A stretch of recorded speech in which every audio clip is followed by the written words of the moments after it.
de Panamá y de consultores de asociados, le damos la más cordial bienvenida a este conversatorio que es el trabajo que se ha realizado bajo la dirección de el profesor Gómez en este verano 2022 de nuestra Casa de Méndez Pereira, y bueno, estaremos abiertos para el inicio del año lectivo en el próximo mes. Marco de este cierre del verano, hombre, nos toca en esta semana ver el aspecto nacional del impacto del conflicto en Ucrania, en Ucrania, que ya está, pues todos los signos.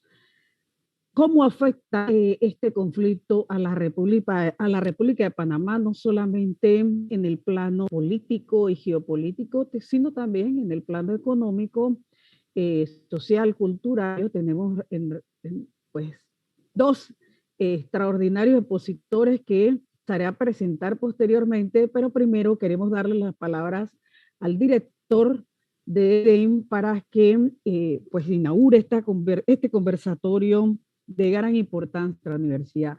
Tiene usted la palabra, doctor Aristides Gómez. Sí, muy buenos días a todos.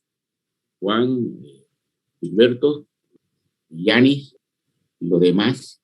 Realmente para nosotros es muy importante que se discuta y se dialogue en torno a este conflicto que hasta cierto punto tiene repercusión en la vida económica y social de todos los países del mundo, incluido Panamá.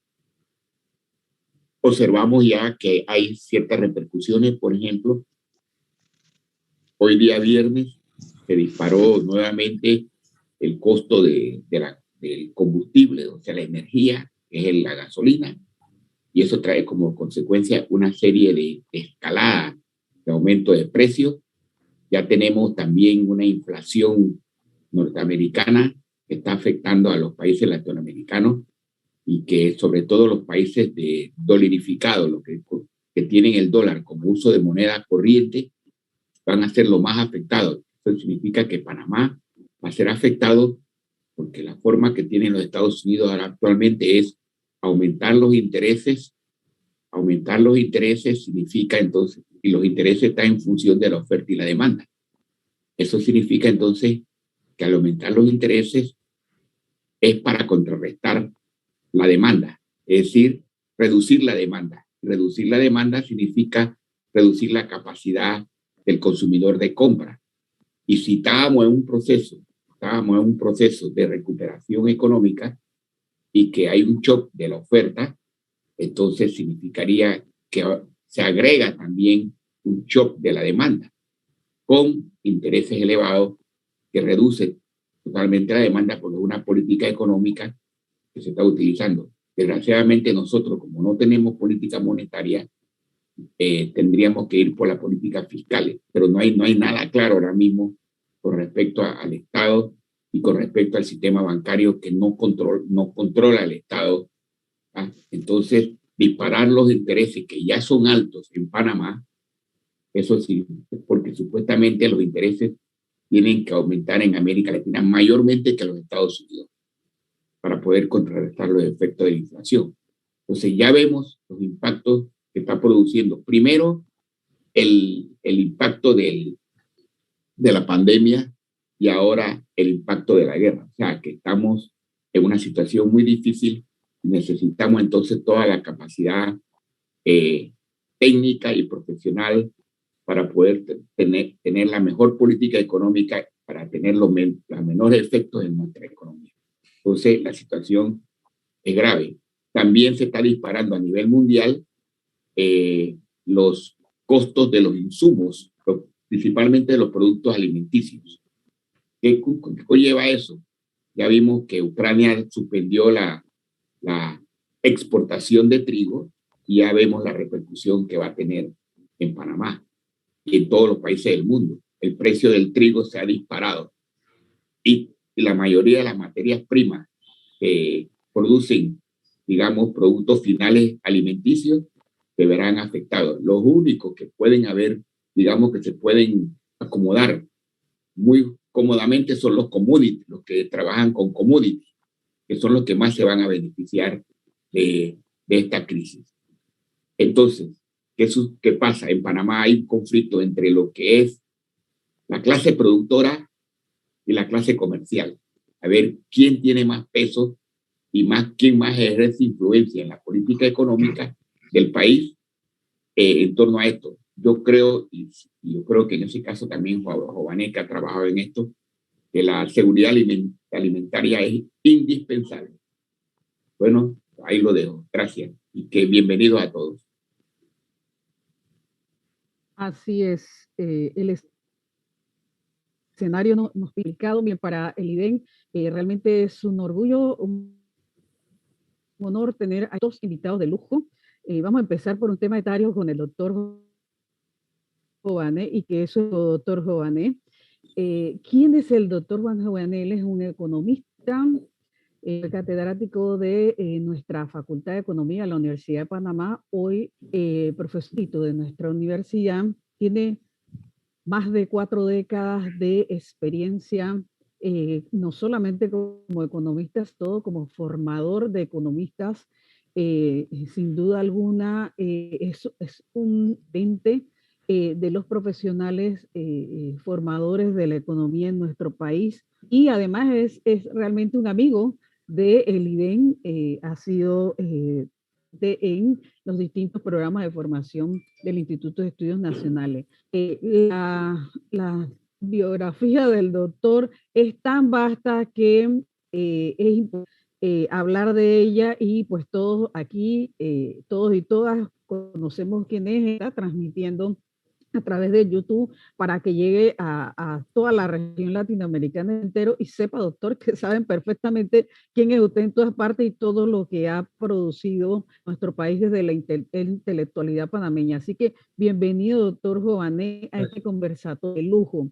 Y igualmente de lujo es nuestro otro invitado, el doctor Gil Bután y Casa, que es catedrático, docente de la Facultad de Derecho y Ciencias Políticas de la Universidad de Panamá. También tengo que decirlo, con esas 4 décadas encima, estar en este bregar de la formación de nuestros profesionales del derecho, también la trayectoria que ha dejado Gilberto en nuestra Universidad de Panamá, y para la academia y la intelectualidad panameña están sus huellas. No hablaré tampoco de la biografía porque la idea es que sea una situación, un conversatorio de alto nivel, con gente de alto nivel y que todos y todas conocemos. Un gustazo, don Gilberto, también tenerlo aquí. ¿Qué vamos a conversar en esta hora, en este día? El momento actual en el que estamos, la realidad para Panamá, y que por supuesto impacta a la región latinoamericana. Panamá ha sido, sigue siendo y será un factor no solamente para la geopolítica de los Unidos en nuestro continente, sino que es un factor importante para las posiciones y recomposiciones que se dan en nuestra región latinoamericana político, y sobre todo frente a estos escenarios tan delicados para la humanidad, escenarios de guerra, que si bien después de el 45, terminada la Segunda Guerra Mundial, han habido muchos conflictos en los que ha tenido mayor o menor postura. Por aquí partimos porque la semana pasada vimos los orígenes del conflicto, las características del conflicto en Ucrania, que es un asunto geopolítico de la unipolaridad y la necesidad de realmente trascender como humanidad a una y cómo eso también repercute en nuestra región y en nuestro país concretamente. Tenemos una situación más allá de ese artículo nefasto 130, que nace la República en 1903, hombre, subsanado.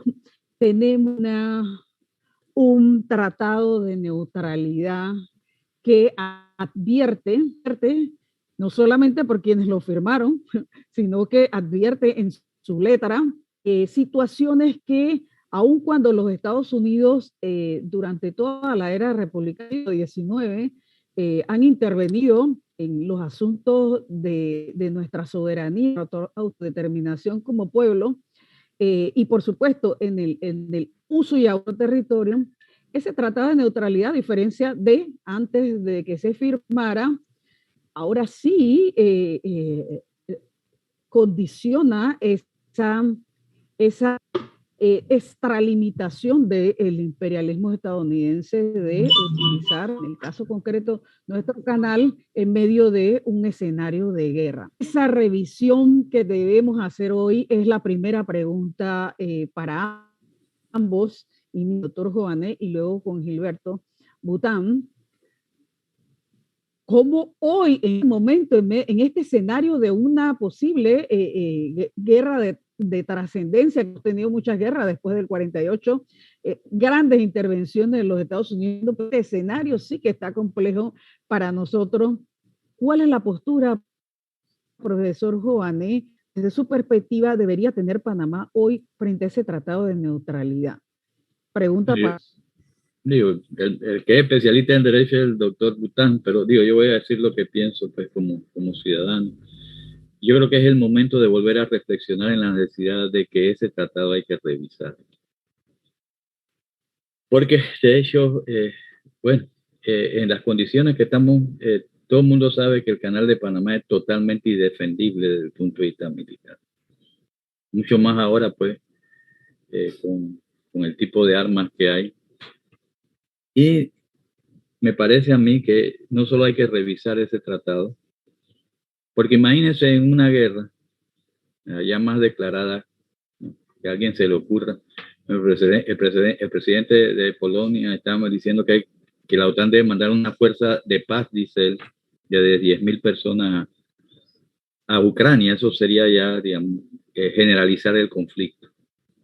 Entonces nosotros tenemos un canal que por las ataduras que tenemos dice que el paso expedito lo tienen las naves de guerra norteamericanas. Entonces la pregunta es si somos o no somos realmente un objetivo militar, y en efecto lo somos. Entonces eso tenemos que asumirlo. Entonces, digamos, eso el país necesita avanzar a la neutralidad y hay que revisar ese tratado. Y no solo revisar ese tratado, yo creo que además de revisar ese tratado, ¿verdad?, el país como país, no es solo que el canal de Panamá debe ser neutral, Panamá debe ser un país neutral. Incluso por razones económicas. O sea, yo creo que Panamá, si le conviene algo, es el multilateralismo económico. O sea, nosotros no estamos aquí. Creo que la experiencia de Panamá es cuando nos alineamos a una potencia no nos va tan bien que digamos. O sea, el multilateralismo no puede dar dos cosas. O sea, más espacio político incluso para decidir sobre nuestras políticas, una mejor inserción económica internacional y una mayor seguridad nacional para nuestro pueblo. Yo, por lo tanto, mi criterio es que en este momento la reflexión lleva a que ese tema que un poco habíamos olvidado, pues siempre decimos que rescatamos el canal de Panamá. Bueno, ahí hay un problema económico con el canal, pero de hecho, digamos, esta parte de lo que llamó el mismo general Torrijos, estamos bajo el paraguas del Pentágono, seguimos estando ahí. Hay que salir de ese paraguas, hay que cerrar ese paraguas para ser un país realmente independiente. Hombre, así es, doctor Joané. Gilberto Bután, que con la neutralidad no solo del canal, como bien advierte el doctor Joané, la neutralidad del territorio.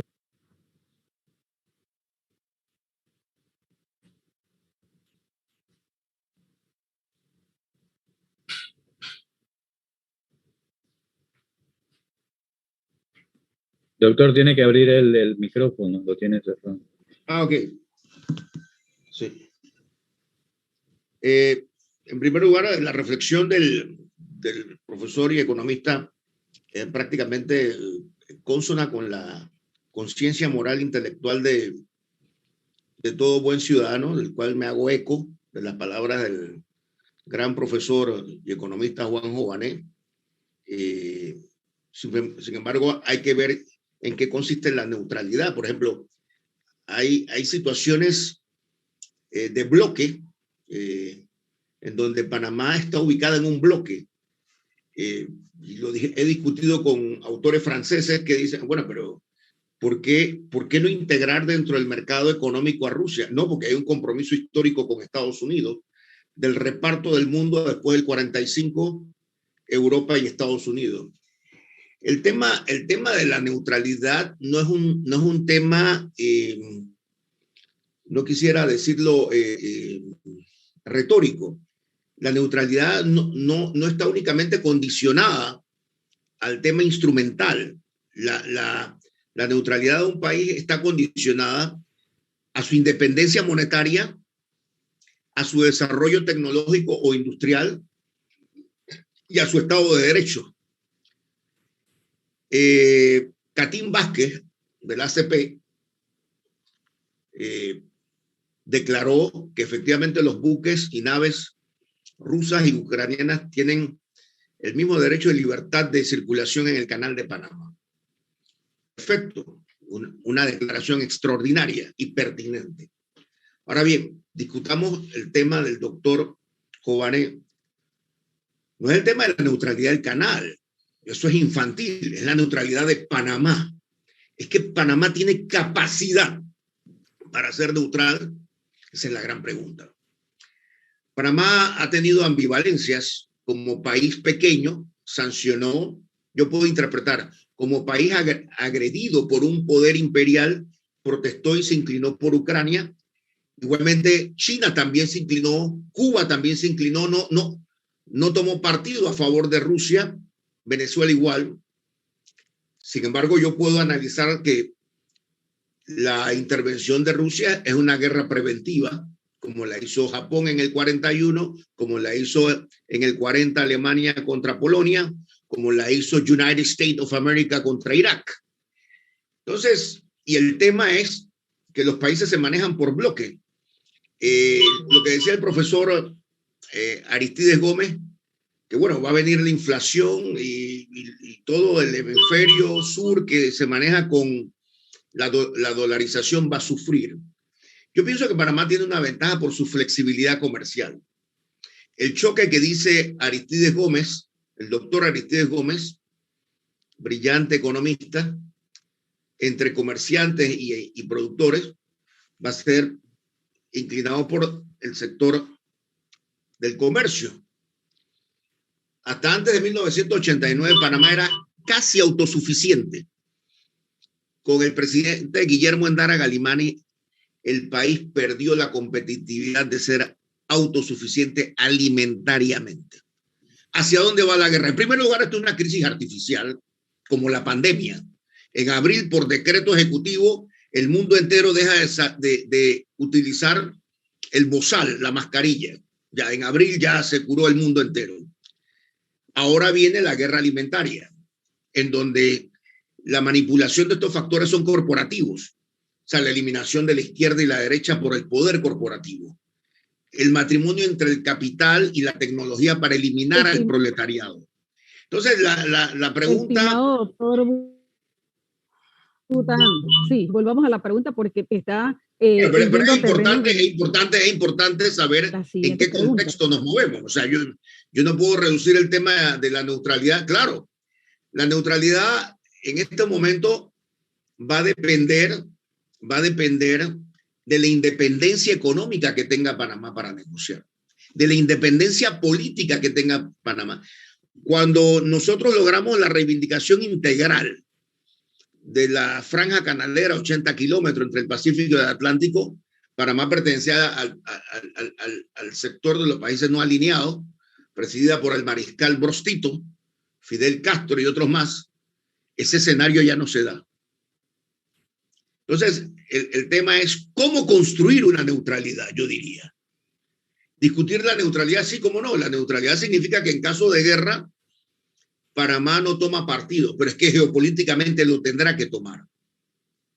Ucrania se adelanta a los hechos y degenera una guerra.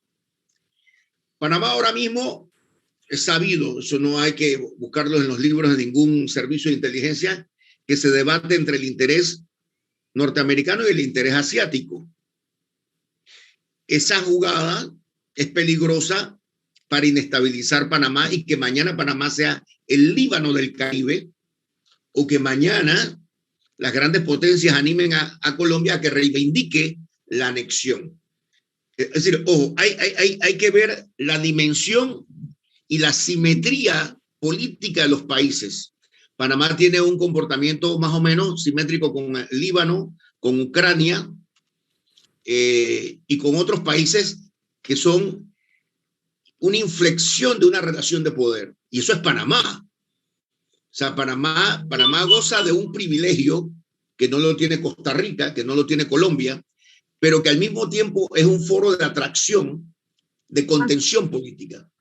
Bien, revisar ahora mismo la neutralidad es una tarea de política exterior y es una tarea de política económica. No existe ninguna neutralidad si no hay una emancipación. Ejemplo, Suiza. Suiza puede hablar de una neutralidad por los tres elementos fundamentales. Yo no puedo construir una neutralidad si no tengo ejército, si no tengo tecnología. Y dejo el camino abierto porque el tema de la neutralidad es mucho más sensible de lo que aparenta. Así. No quiero monopolizar. Gracias, doctor Bután. La intervención suya es típico del matriarcado contemporáneo, doctora. Justamente, y para cerrar esta pregunta e ir a la siguiente, con lo que planteó el doctor y que usted acaba de empalpar, ¿cuáles serán los escenarios en donde discutiremos sobre este gran tema nacional de la neutralidad? Sin duda alguna, nuestra Universidad de Panamá tendrá que jugar ese rol importante por ser una institución por excelencia de la vida en sociedad. Y bueno, a las instancias que sean necesarias, nos toca hoy por hoy discutir cuál es la posición como país, como panameños, como ciudadanos y ciudadanas, frente a reformular ese tratado de neutralidad, como bien lo dijo el profesor Giovanni, que tú y doctor Bután muy bien ampliado. La siguiente pregunta, hombre, que todo va concatenado, obviamente, tiene que ver justamente con esa debilidad que tiene nuestro Estado panameño, y es que carecemos de una moneda propia, y la pregunta es para ambos, obviamente el profesor Giovanni nos podrá explicar mucho más en el contexto del hoy, esa debilidad del Estado panameño de no contar con una banca, sin contar con una moneda propia, de depender del dólar y la volatilidad, y la verdad, hoy diríamos hasta de todas las debilidades que tiene el dólar como moneda en el escenario mundial. Doctor, ¿cuáles son las consideraciones que sí, que con mucho cuidado tenemos que tener desde el gobierno y desde quienes vamos a incidir la postura de Panamá frente a este conflicto en Ucrania, si tenemos la debilidad de no contar con nuestra moneda y de depender del dólar? Mi estimado profesor Hugo, explíquenos cómo le hacemos.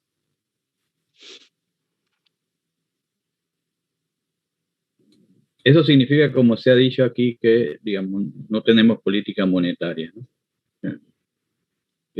Como se dijo aquí, en cuanto suba y ya va a subir, se piensa que incluso puede llegar a subir hasta 2 puntos porcentuales este año. La tasa de interés de la Reserva Federal, eso va a impactar aquí en la tasa de interés. Y no tenemos, digamos, mucha alternativa de manejar la tasa de interés. Más aún, en Panamá hay una política bancaria, pero la manejan los bancos. Los bancos deciden qué pasa, no solo en la tasa de interés, sino lo que es más importante, en el crédito. Por ejemplo, ahora va a haber una inflación. Si los bancos deciden, por ejemplo, no digo que va a pasar, si los bancos decidieran no financiar esa inflación, al no financiarla, lo que van a producir es todavía mayor caída de la actividad económica. Pero yo creo que también lo que hay que ver de lo que estamos discutiendo aquí es que, ¿verdad? Yo no sé, yo creo que la política y además política de bloques no es estática, es dinámica. Y en este momento, digamos, bueno, la historia es abierta. Puede ser que, digamos, haya una nueva fragmentación en bloques, pero, digamos, también quizás uno se puede meter en ese intersticio de los distintos bloques para poder tener, digamos, cierta autonomía uno. Yo diría que yo jugaría eso en Panamá, al multilateralismo. Porque, de hecho, digamos, incluso aquí se habló de la moneda. Los Estados Unidos se están pegando un tiro en el pie con sus sanciones. Porque, de hecho, ¿qué es lo que ocurre? A nivel internacional hay gente que está descubriendo y hay bancos centrales que están pensando, ¿para qué tengo mi dinero en dólares? Si realmente mañana me los pueden congelar o no me los pueden congelar. Entonces, hay cosas interesantes en el mundo. Por ejemplo, mire, ya una respuesta de la Federación rusa es, el petróleo me lo van a pagar en rublos. Ya yo no confío en esa moneda, ¿verdad? Los chinos, digamos, están avanzando con su yuan, mecanismos de compensación de comercio, pero lo que a mí más me llama la atención, para serle franco, es que Arabia Saudita dijo que ella podía aceptar que el pago de su petróleo lo hicieran en yuan. Entonces yo creo que en eso es algo que Panamá tiene que estar atento. O sea, si se trata de seguir pegado con el dólar, o digamos, bueno, este país puede jugar con varias monedas también. No para que circulen internamente, pues eso lo complica mucho, pero en su comercio internacional, en lo que vende de servicio. Y de hecho, digamos, yo creo que esas cosas, digamos, hay que ir buscando esos intersticios. Y la otra cosa es la seguridad alimentaria. Mire, no hay seguridad alimentaria, de que estaba hablando el doctor Bután, si no hay soberanía alimentaria. Y ese fue el gran error que se cometió, porque, digamos, lo que somos, tenemos un poco más de edad, recordamos que en este país incluso había reservas, se llamaban los silos del INFE, y después fueron del ministerio, pero llegó el Banco Mundial y dice, no, eso es muy caro tener, hay que pasar barco y después comprar alimentos. Y en esta situación, recordando el 2008, porque esta no va a ser la primera crisis alimentaria, donde se va a meter, como dijo el doctor Bután, gente que va a empezar a jugar en las bolsas, gente que va a comprar y vender trigo, no porque lo va a usar, sino que va a especular con eso, y eso lo va a complicar todavía más. O sea, si los especuladores piensan que el precio del trigo va a seguir subiendo, lo que van a hacer es, van a comprar trigo para venderlo más caro, pues para ponerlo sencillo, de alguna otra manera, y eso va a afectar. O sea que en el fondo el que va a comer es el que sembró. Y aquí se nos olvidó sembrar. Entonces yo creo que esa es una gran lección que tenemos que sacar de todo esto. El país debía hacer ya, a mi juicio, un inventario de alimentos del país. ¿Cuánto arroz tenemos? ¿Cuánto trigo tenemos? Para ver si lo podemos completar. Si no lo podemos completar, ¿cómo lo vamos a manejar? Y sobre todo de fertilizantes. Miren, fertilizantes han subido en 30% en el mercado mundial. Entonces, digamos, ahí hay otro problema, porque, digamos, puede ser que tengamos divisa y no tenemos dónde comprar, porque, digamos, vamos como a la tienda del chinito, el chinito dice, se me acabó, no tengo arroz hoy, ¿verdad? Y por otro lado, digamos, tenemos que sembrar, y el problema con sembrar podría ser la escasez de fertilizantes. Por eso tenemos que ser, en este momento, estrictamente multilaterales, porque si el que me va a vender, si a los norteamericanos no les gusta mucho el que me va a vender fertilizante y ellos no me tienen para vender, yo se lo compro al que me lo va a vender, porque mi primera responsabilidad es alimentar a la población. Hay que ir buscando esos caminos. Esa es la opinión que yo tengo de.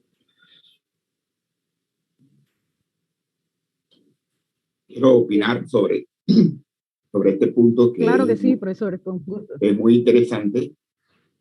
Pero con respecto a la neutralidad, yo les puedo decir, yo que he tenido experiencia en materia de decisiones a nivel de organismos multilaterales, cuando viene la orden del Ministerio de Relaciones Exteriores, que hay que votar así o votar acá, siempre se vota en función de lo que los Estados Unidos está proponiendo.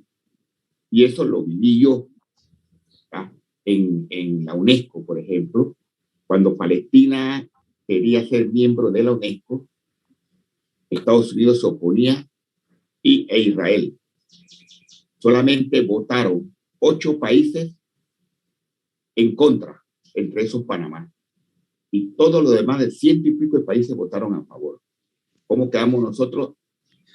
Prácticamente que cuando se emitió el voto, lo que recibimos fue un abucheo en plena, porque el concepto de neutralidad se perdió.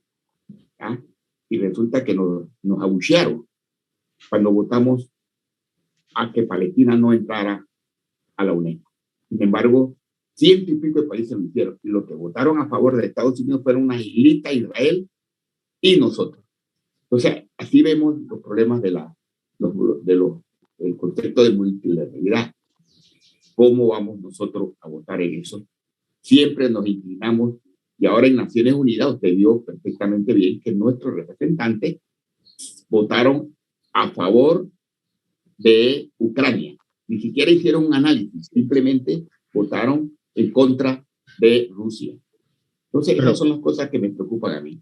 Sí, profesor, pero ahí es donde está la cosa. El problema es que si nosotros vamos a ser neutrales, no podemos seguir con gobiernos que no lo son. Y eso nos lleva entonces al plano político. O sea, los que creemos en la neutralidad tenemos que entender que este país necesita un cambio político para poder ser realmente soberano como debía ser. Digamos, obviamente, mientras tengamos, ¿verdad?, gobiernos, ¿verdad?, que su mayor interés no es su población, sino su mayor interés es quedar bien con la potencia dominante, bueno, este país, digamos, obviamente va a avanzar poco. Mire, los momentos en que Panamá ha avanzado... O retroceder. ¿Verdad? El momento en que nosotros hemos avanzado ha sido por el multilateralismo, o sea, no fue por la bondad de Jimmy Carter, y yo lo respeto, fue un hombre que fue correcto en la historia, ¿verdad? Pero digo, incluso fue el primero que empezó con el lío de Ucrania. Pero bueno, pongamos que ese hombre fue correcto, pero no fue eso, fue que nosotros logramos montar a nivel internacional todo un proceso. Con los no alineados, los 77 los no alineados. Sí, comprendo que Torrijos hizo una visita por todo el mundo, entre esos se metió a la Liga de los... Construyó la base de multilateralidad para lograr lo que... Yo quisiera hablar... Se le cerró el micrófono, don Gilberto. Ajá. El micrófono y la visión también. Y la cámara. Doctor, aquí está, el micrófono... Yo quería decir algo. Usted ha retomado el tema que dije que Panamá votó a favor de Ucrania en contra de Rusia. Por eso expliqué que hay lo que se llama las tácticas de guerras preventivas que le hizo Estados Unidos contra Irak, Alemania contra Polonia. Por eso lo traje a colación, porque no se puede discutir. Cuando se da la neutralización de un país, son bloques. La finlandización, la neutralidad de Finlandia es un pacto universal. La neutralidad de Suiza es tan representativa que ni siquiera hace parte de Naciones Unidas. Entonces, el tema es que Panamá provoque dentro de los bloques un reconocimiento a esa neutralidad y que la sociedad panameña entienda su importancia. Yo no puedo hablar de la neutralidad panameña defendiendo los intereses chinos como hace un profesor colonizado que conozco. O sea, eso no es neutralidad, eso es estupidez materializada. ¿Y por qué? Porque podemos desaparecer. El balance ahora mismo de Ucrania es que si llega a un acuerdo perderá 4 provincias, no 2. Y todo el sur de los puertos de Azov y Odessa pasan a Rusia, que va a controlar la vía alimentaria. O sea, es una guerra económica compleja. O sea, Panamá tiene que saber que la neutralidad no nace de un referéndum panameño, sino de los factores en contención que ellos puedan negociar. Y como dijo el doctor Gómez, o sea, no podemos hablar de neutralidad cuando en Naciones Unidas nosotros votamos de una manera o en contra o a favor. Es decir, tiene que haber una especie de oportunismo de sobrevivencia del país, como lo ha hecho Finlandia, como lo ha hecho Suiza y como debió haberlo hecho Ucrania, que comenzaba desde el Báltico hasta el Mar Negro, y no entrar en una zona de militarización. El general Torrijos, no soy torrijista, ojo, desmilitarizó entre comillas la zona. Bueno, juguemos con ese papel, pero quiero decir que la neutralidad tiene que ser una convergencia de bloques, ya sea multilaterales o bilaterales, porque creo que el doctor Jovanel lo dijo, somos un objetivo militar, indefectiblemente. Y países como Ucrania, como Líbano, como Panamá, como el propio Uruguay, son factores de contención de poderes que se encuentran y descansan en esa inflexión de esa jurisdicción. Entonces, Panamá tiene que ser realista. Ahora bien, ¿Qué implica eso? Una reforma constitucional puede ser, pero realmente Panamá es el país más ultraliberal de la región. Aquí toda la innovación de mercado se introduce, la robotización en los hospitales. Oye, pero si no se ha discutido el valor ético de un robot, no importa. La eliminación de los obreros en los sindicatos por máquinas. Entonces, yo sí creo que la neutralidad, como bien lo ha dicho la doctora Yanis Orobio, tiene que ser discutida científicamente. ¿Qué significa científicamente? Retratarse en los roles de la neutralidad contemporánea, como Finlandia, como Austria, que Stalin cede a Austria y dice, yo cedo a Austria, pero a condición que sea neutral. Y cedió también a Grecia, que fue liberada por los rusos. Entonces yo creo que hay que entrar a una construcción de la neutralidad del Caribe panameño a través de una simetría,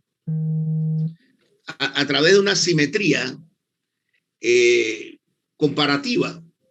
Es decir, nosotros representamos los intereses del hemisferio norte, pero al mismo tiempo hay que tener una relación, una política exterior que no tenemos.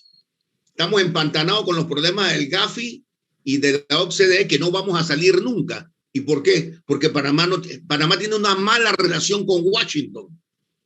Panamá, más que Panamá, corrijo, Aristides Gómez, la oligarquía suya ha tenido una política exterior nefasta con los intereses de Washington. Y ahí nos castigan en nuestra forma económica.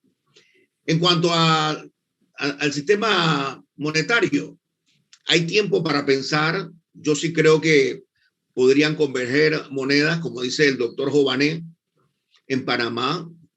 Yo creo, desde 1964, el primero que cuestiona el dólar es Charles de Gaulle, diciendo que el dólar no tiene ninguna función sostenida por oro, y se transforma el dólar muta, el capitalismo muta, la tecnología muta, y nosotros vamos atrás de ellos.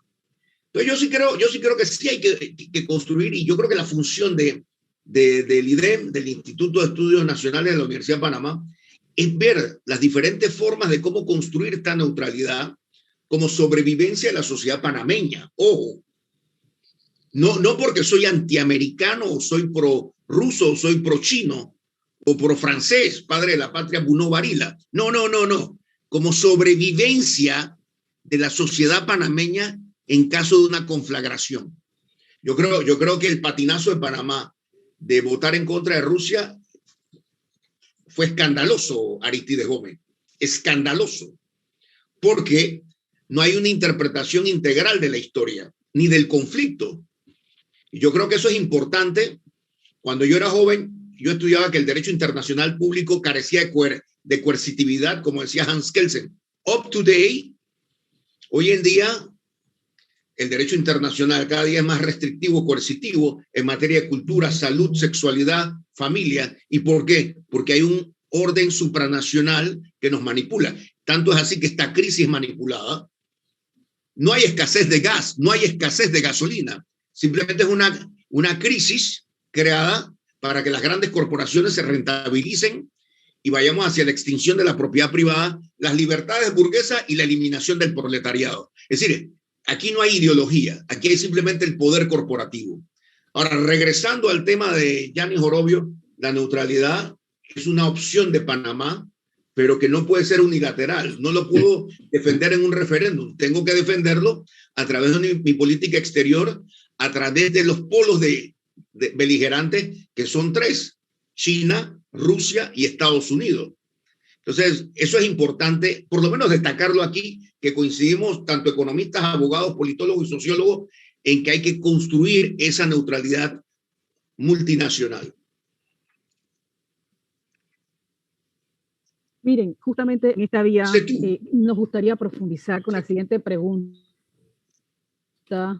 que de alguna manera lo han abordado, pero me gustaría, doctor Jované, que frente a este escenario en el que nos encontramos, nos diese algunas luces, bueno, desde la economía, cómo podemos resolver el tema, no solamente soberanía alimentaria, sino también de la política para la seguridad alimentaria.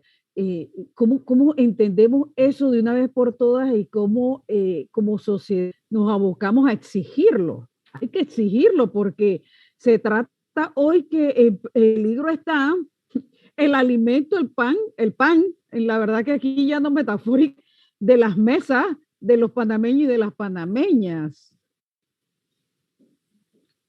Sí, el pan mire, por el trigo, ¿eh? El pan por el trigo. Es que yo creo que, digo, además del trigo, ¿verdad? Por eso digo, lo primero que hay que hacer en este país es tratar de ver, hay que hacer un balance alimentario ya, para ver qué tenemos, qué no tenemos, si se puede incrementar un poco, ¿verdad? Va a depender mucho de cuánto dure la guerra, porque las reservas a final de cuentas se acaban. Pero, ¿verdad? Yo creo que por la reflexión, neutralidad de nuevo, ¿verdad? Este país cometió el gravísimo error de firmar el Tratado de Libre Comercio con Estados Unidos. Y aquí están coincidiendo ahora tres cosas. O sea, está coincidiendo el incremento de insumos, la guerra de Ucrania y que están corriendo los plazos para liberar la importación norteamericana de muchos productos. Y ya vemos lo que pasa cuando uno se alinea a un solo polo. Se le pidió a los norteamericanos, vamos a un poco a revisar el tratado. Dicen, no, yo no lo reviso. Simplemente no lo reviso. ¿Verdad? Y por eso yo creo que, digamos,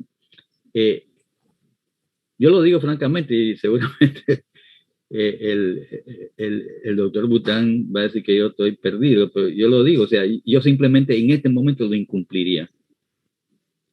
Porque a nosotros nos han incumplido los tratados.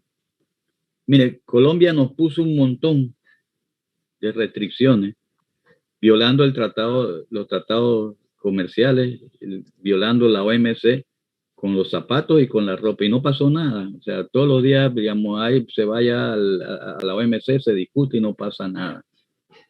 Pero yo creo que en este momento, digamos, lo digo con seriedad, nuestros agricultores necesitan apoyo y defensa.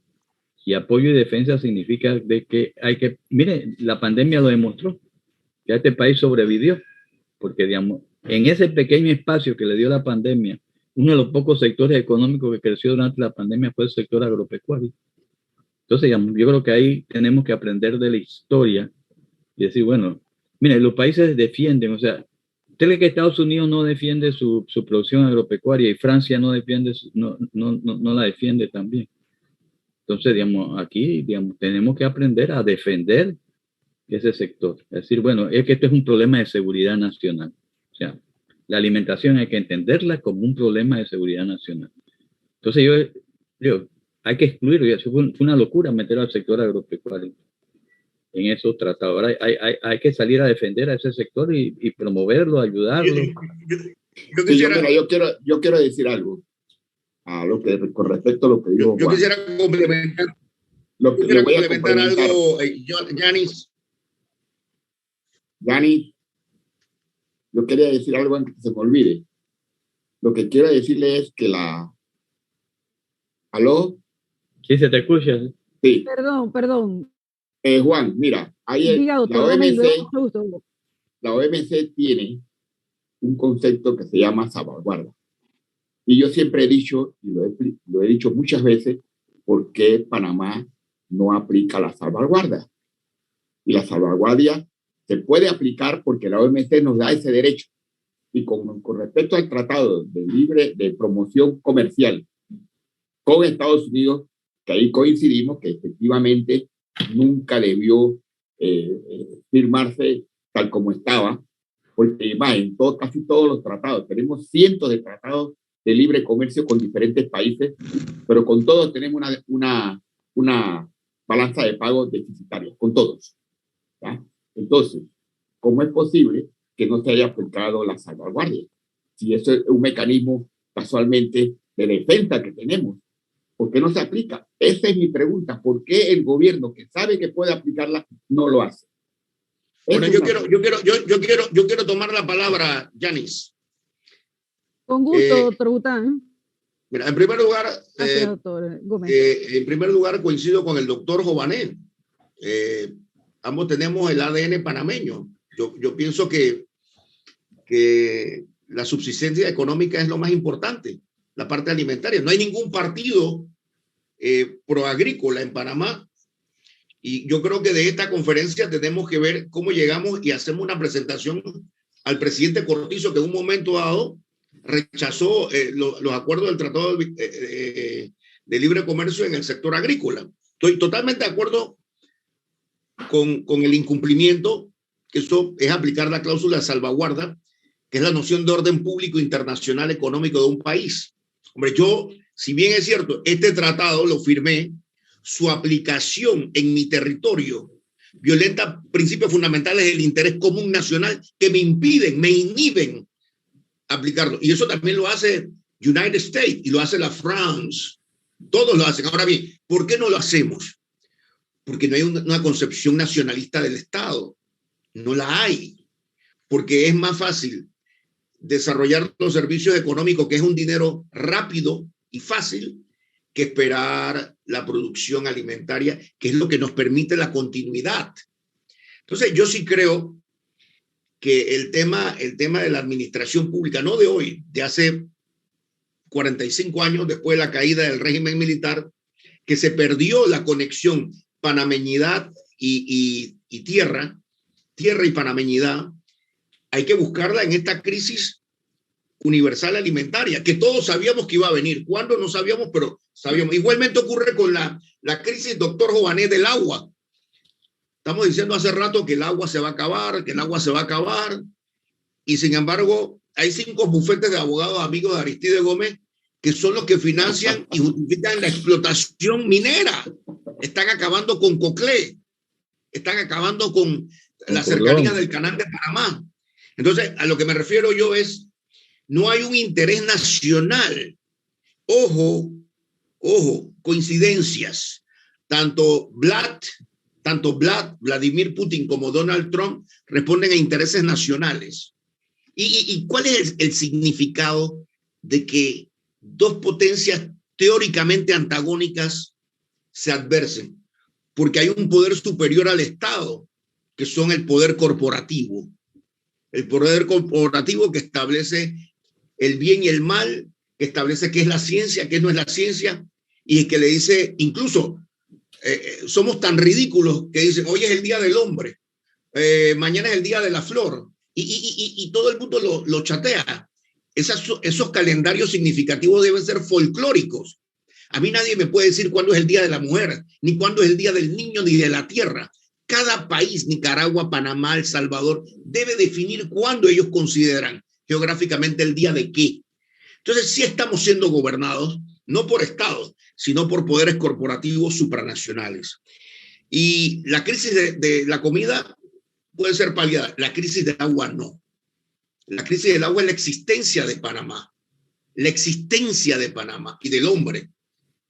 Cuando Ferdinand de Lesseps llegó a Panamá, dijo, Panamá es dueña del oro blanco. Y le preguntaron, ¿qué es el oro blanco? El agua. Y por consiguiente, ese oro blanco lo hemos estado desperdiciando. Entonces yo sí creo que sí tiene que haber este foro en donde hay concordancia del profesor Jované, del profesor Gómez, de la socióloga y este servidor, economistas, abogados y sociólogos, en hacer un foro y dar un mensaje también al presidente que históricamente se le recuerda como el hombre que salvó el pequeño granero del país. La parte alimentaria es una especulación. Y como lo dijo el doctor Jované, zona libre encontraremos gente que compre. Nosotros teníamos un aliado en materia agrícola. Se le cerró el micrófono, doctor. La República de Vietnam. Panamá no tiene relaciones diplomáticas con Vietnam. Por conductas no se sabe de quién o de quién. Y era un verdadero aliado para el desarrollo agrícola, en todo sentido. Entonces, yo creo que de la neutralidad como neutralidad no es una noción autónoma. Ella responde a una concausalidad, conciencia cívica, modificación constitucional, interés nacional, que son los elementos que están luchando contra el poder megacorporativo. Pero bueno, hasta aquí dejo yo mi presentación. Yo creo que no solamente la parte alimentaria, sino el agua. Y que la explotación minera, Panamá nunca fue un país minero. Durante los últimos 30 años se convirtió en un país minero que ha sido la gran tragedia de Panamá. Y nadie hace nada porque pareciera que todo está bien.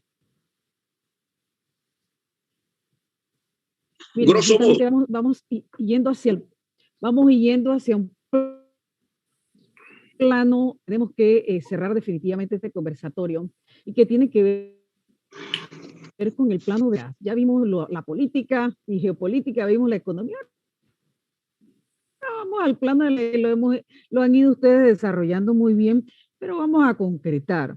¿Qué siglo y medio después de la construcción del pensamiento y luego panameño, con el nacimiento de la República, que tiene elementos ideológicos que se contraponen y que aquí están en lo que ustedes plantean? Por un lado, hay una corriente todavía existente, siglo y medio después, sectores de la burguesía que sienten que este territorio debe estar al servicio del mundo entero y no de los panameños, el anseatismo.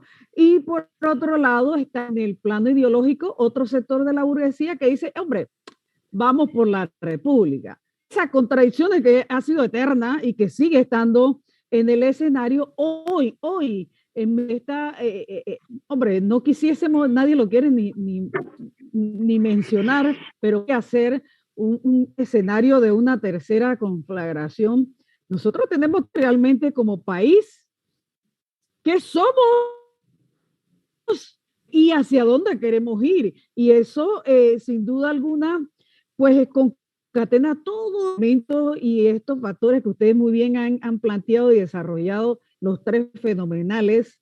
Gracias, porque esto es una alimentación y retroalimentación para todos los que están escuchando este video de momento, y que allí va a quedar en la red oficial de el IDEN, en el canal de YouTube, porque es necesario que las nuevas generaciones conozcan estos elementos que están ustedes hoy discutiendo. Profesor Joanés, Gilberto, y también a nuestro del IDEN, ideológicamente, ¿cuál es no solamente de nuestros gobernantes, que sí, que es la posición hegemónica del pueblo panameño frente al momento actual en el que estamos? ¿Cómo podemos nosotros realmente de una vez por todas refundar la nacionalización del Estado panameño, ese que todavía está en construcción, que lo vimos desde la pregunta 1, este elemento, hombre, transversal para toda nuestra vida en sociedad, el Tratado de Neutralidad? Doctor Joanés, ¿cómo entender ideológicamente nuestro Panamá hoy y frente a esta guerra? Bueno, mire, en primer lugar, digamos, un poco muy de acuerdo con el problema del agua. O sea, el problema del agua y el medio ambiente es el gran problema. Porque puede ser que el mundo y la humanidad no empiece a desaparecer por una guerra nuclear, sino por factores estrictamente, digamos, ambientales, entre ellos los problemas del agua. Eso es fundamental. Pero yo creo que también hay que ver que detrás de todas estas cosas hay intereses económicos. O sea, el Tratado de Libre Comercio no solo se firma porque hay alguna gente que piensa que ideológicamente es bueno, o son, qué sé yo, han leído mucho a Hayek. Eso no es cierto. O sea, sí, ahí está el interés de los importadores. O sea, los importadores lo que están haciendo es comprar, su negocio era comprar barato y vender caro adentro. Y dañan a dos sectores, y ahí vienen las contradicciones. Hay una contradicción objetiva entre el productor y el supermercado, por ponerlo de alguna manera. Porque de hecho, digamos, el importador vinculado a un supermercado compra barato, después vende caro, y cuando le compra al productor panameño, le compra, digamos, barato, por así decirlo. O sea, en una mano hay un poder oligopólico frente al comprador y un poder monopsónico frente al productor. Digamos, y esos intereses son los que hay que empezar a manejar. O sea, aquí desgraciadamente el sector industrial casi que se rindió, Rebeca. Vendieron todo lo que quedó, lo vendieron al exterior. Desnacionalizaron las empresas industriales. Pero yo creo que lo fundamental aquí es lo siguiente, o sea, Y ahí la academia tiene un papel, o sea, la academia no ha jugado su papel en generar esa conciencia. Por ejemplo, el panameño piensa que realmente recuperamos el canal, pero la pregunta es, ¿el excedente del canal quién se lo queda? No se lo queda al pueblo panameño, el excedente del canal se queda, digamos, al servicio de los que manejan el Estado, ¿verdad? Y, digamos, es todo un sistema es toda una forma de que los ricos no paguen impuestos. En este país, por ejemplo, digamos, la evasión fiscal anual del sector corporativo son 6.000 millones de dólares al año. Con eso se podrían hacer muchas cosas. Entonces, creo que, ¿verdad? Hay que volverle a dar conciencia a la población panameña y en eso la responsabilidad de la academia, si realmente somos la conciencia crítica de la nación, tenemos que despertar esa conciencia, no acomodarnos. Pero así, bueno, aquí no está bien, pues ya recuperamos el canal, nos parece que podemos ir ahí a Albrook y vamos al parque, está bonito, pero realmente no hemos, ¿verdad?, completado la liberación nacional del país. Y entonces, digamos, pero eso dicho así es abstracto, hay que explicarle a la gente que eso tiene que ver con el agua, que eso tiene que ver con la minería, que eso tiene que ver con el Tratado de Libre Comercio, que esas cosas lo afectan directamente, ¿verdad? Y ahí yo creo, doctor Bután, ahí podemos entonces hablar realmente de un proceso bien fuerte de transformación, incluso de la Constitución. Es que la gente cuando le hablamos de cambiar la Constitución piensa que es un problema de abogados y de especialistas, porque, digamos, no hemos logrado conectar, ¿verdad?, en ese caso, la estructura del Estado con los intereses de la población, ¿verdad?, que ha estado dormida además con el consumismo, pero ahora este consumismo con todo lo que está pasando se va a acabar.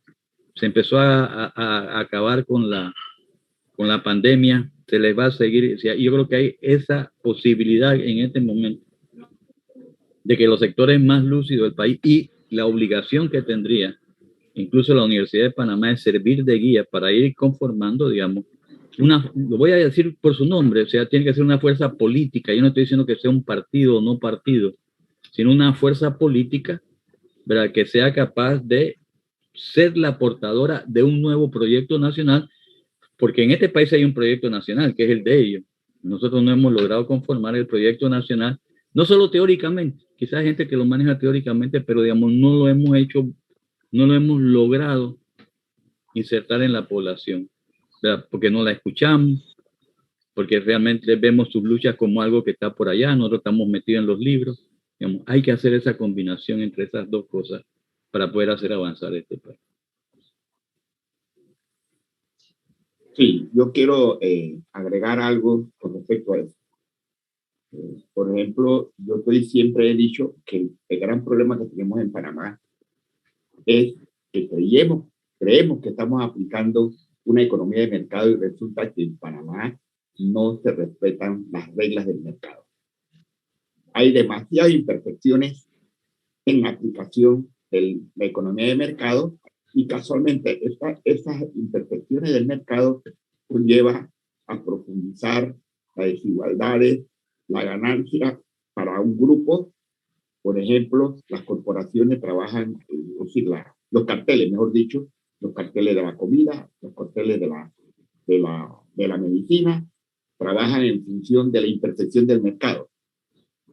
Tienen monopolio, tienen oligopolio y sobre todo tienen colusión y tienen especulación. Todas esas 4 imperfecciones del mercado se aplican. Por lo tanto, mientras no se rompa con ese esquema de que no es economía de mercado, sino una imperfección del mercado, lo que se está aplicando en Panamá. Y como dice Juan, hay 6.000 millones de dólares de evasión fiscal. Es más, el ITBM, que es algo tan fácil, ¿ya? La OEA, la vez pasada, hizo un énfasis en que por qué en Panamá había una evasión del ITBM, es decir, que lo pagamos, pero no se rinde al Estado. Y eso estamos hablando de aproximadamente 4.000 millones de dólares. Y que se evade. Entonces, por todos lados hay evasión.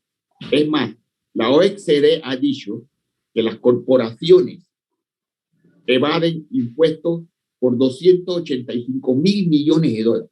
Eso lo dice la OECD. Ahí están las estadísticas.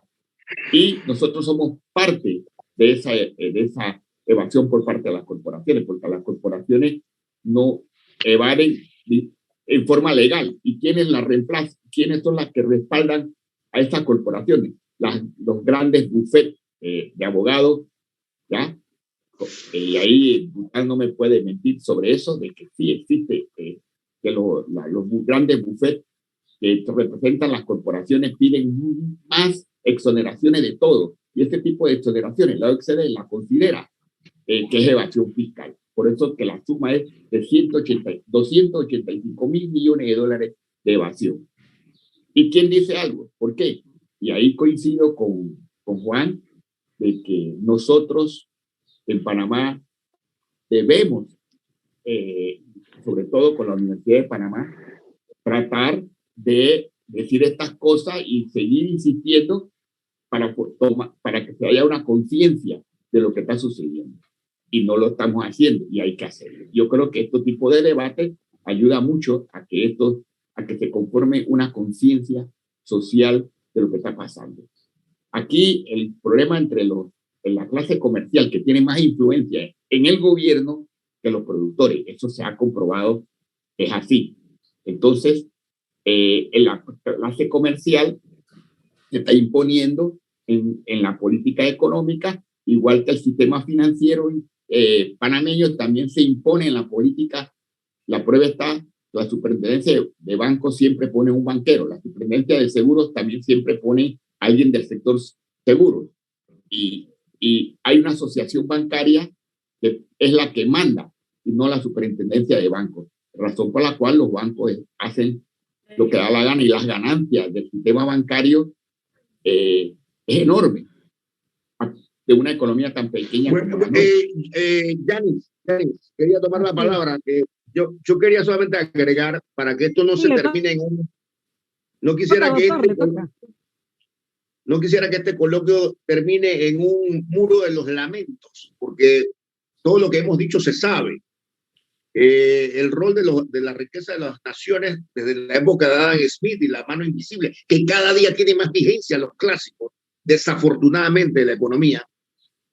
Lo sabemos que en Panamá rige la lex mercatoria, que es una forma de dominación oligárquica, pero no solamente en Panamá, es universal la lex mercatoria, la riqueza corporativa, y Panamá ha sobrevivido a esas crisis en base a que hemos sido cómplices de esa aplicabilidad. Ahora bien, todo lo que decimos aquí ya se sabe, como se dice en francés, c'est pas nouveau, no es nada nuevo.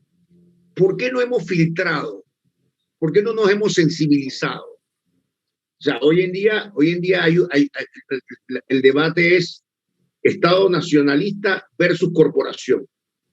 O las corporaciones nos imponen qué es lo que tenemos que ver en televisión, qué es lo que queremos comprar, cómo lo debemos comprar, o qué tipo de confinamiento vamos a tener, o el Estado moderador, que es una expresión moral de la sociedad, se enfrenta a ellos y los somete. Bien, la evasión de impuestos es simplemente una colusión entre la clase política y el capital, que se instrumentaliza a través de las corporaciones. Igualmente ocurre no solamente en Panamá, sino en Liechtenstein, en Luxemburgo, en Seychelles, en Delaware. O sea, esto no es un elemento único del Panamá nuestro. No. Panamá entra en el concierto de naciones en donde el caudal de capital fluye. Simplemente la política exterior nuestra no ha sido la más apta para los intereses de la Casa Blanca y nos han puesto las condenas del Gafi y la OCDE. Y mi teoría es sencilla. La ampliación del canal, como dijo Adolfo Humada cuando yo era decano, se comprometió la República de Panamá en que la ampliación era americana.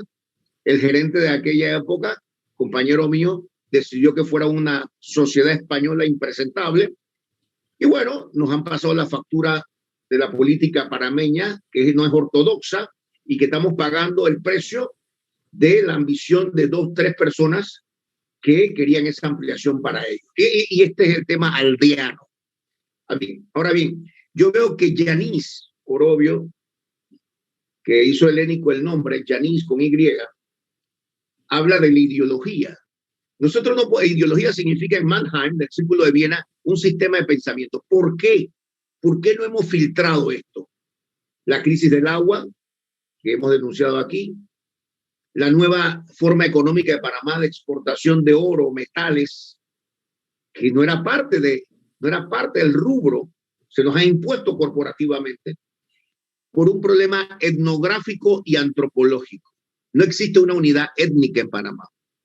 Y la única manera de poder nosotros converger eso es a través del concepto de la panameñidad, de Ricardo Soler, de Justo Arosemena, de Gilbert Bután, en donde esa integración de Chanchoré a la asamblea se mantenga como una unidad cultural, como una unidad cultural.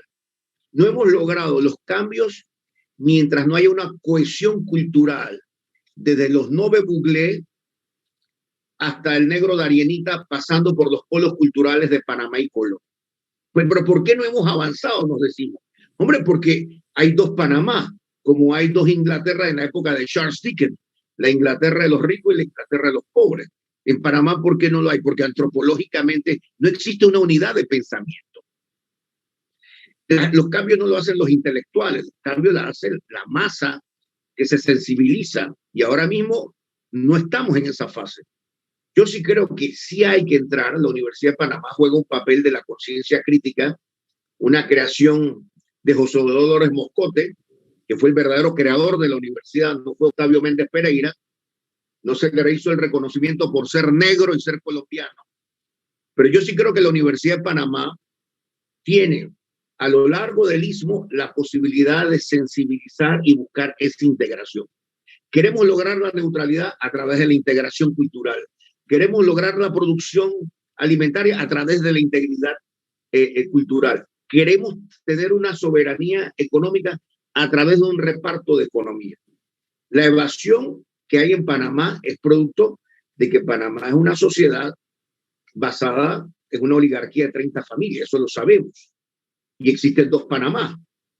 ¿Cómo podemos arrancar? Bueno, a través del proceso de sensibilización que existe en la Universidad de Panamá desde el Darién hasta Bocas del Toro, de la integración de las formas económicas, de que cada provincia sea un cantón de producción económica, no al centralismo, a la producción. Bocas del Toro, una industria productiva turística, Coclé, una industria agropecuaria y turística.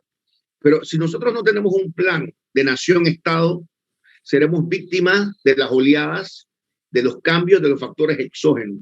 La neutralidad hay que construirla entre los polos beligerantes. No se puede controlar a través del referéndum. Y el avance en Panamá solamente se puede dar a través de la sensibilización etnográfica, antropológica, de crear la panameñidad más grande. Con esta maldición del LTGB y de ella y ellos, todos y todas, y etcétera, daña totalmente la cohesión, porque son conceptos informativos que no corresponden a la realidad panameña.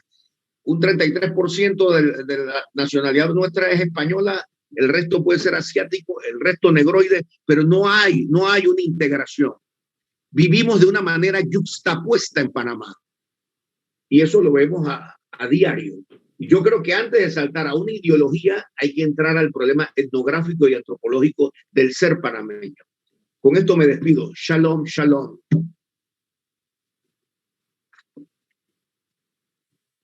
Hombre, la verdad que uno quisiera seguir conversando, pero la verdad que tenemos otros compromisos, todos los que estamos aquí.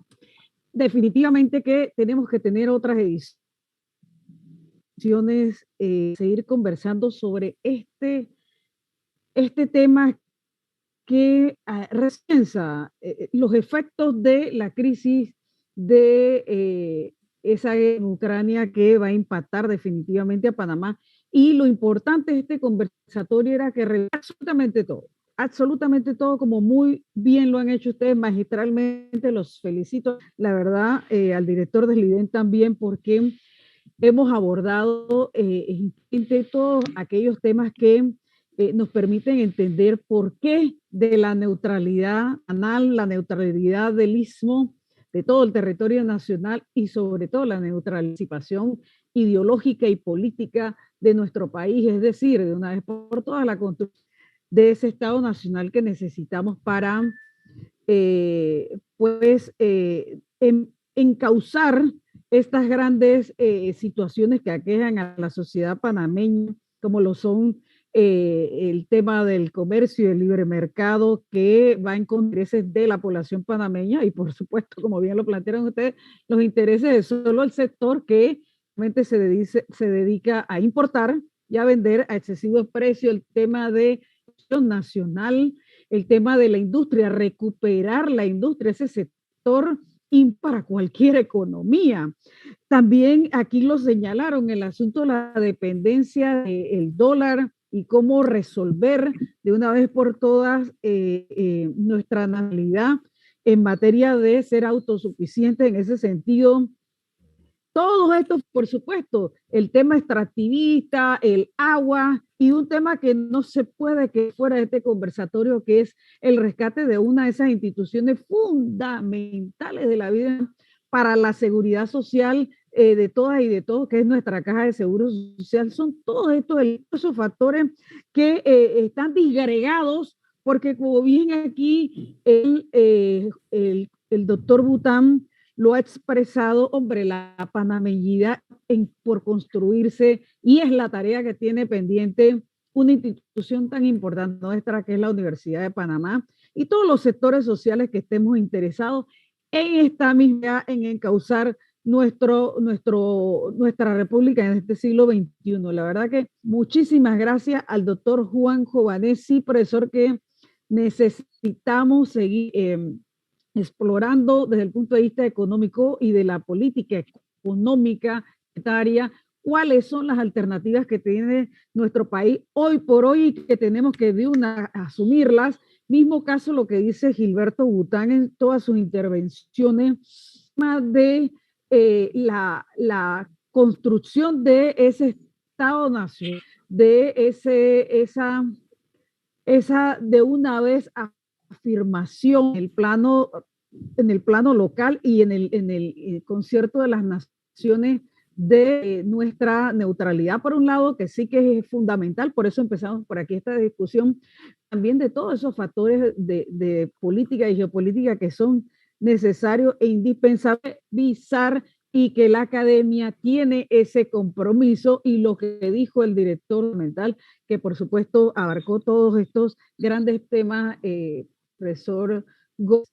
Esa revisión que es lo que aquí todos han concluido, necesita revisar, enlistar toda la realidad actual de Panamá en todos lo que usted señala. La política exterior de Panamá siempre ha estado supeditada, sometida, subordinada a los Estados Unidos desde hace mucho tiempo, y esos son temas que nosotros tenemos que discutirlo. Lo sabemos, como dices tú, Gilberto, pero no los discutimos, no cuestionamos.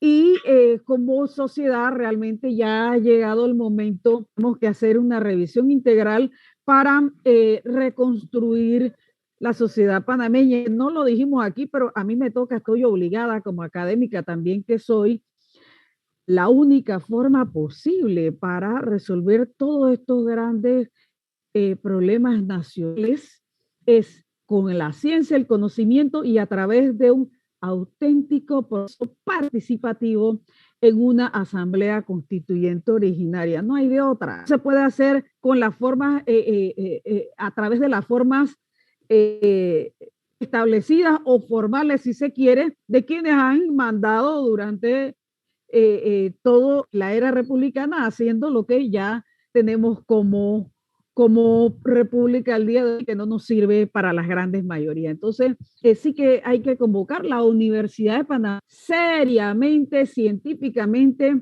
tomó una posición política a los intereses nacionales en una reunión del Consejo General Universitario, y aprobó con un documento extraordinario que tiene que servirnos todas y todos los sectores sociales que estamos involucrados en esta reconstrucción, esta refundación de la nación. Dijo ese Consejo General Universitario el por qué en estos momentos, más que nunca, es necesaria esa asamblea constituyente originaria para reconstruir la nación panameña. Así que enhorabuena porque vamos por la vía correcta. La que está haciendo su trabajo, tenemos que hacer aún más, como bien lo dijo Gilberto, la universidad está en toda la extensión del territorio nacional. Vamos a hacer la tarea. El director del IDEN desde llegó a esa institución, a ese instituto hace unos meses nada más, dijo: es necesario que el IDEN tenga presencia en toda la República. Hombre, profesor, mire que aquí se lo diré, sí que le abrazamos esa idea porque es necesaria, porque es urgente que la universidad sirva de plataforma para estas grandes discusiones. Así que le doy la palabra a profesor Gómez para que cierre nuestro conversatorio el día de hoy. Bueno, le agradezco a profesor Juanjo Bané y Gilberto Bután.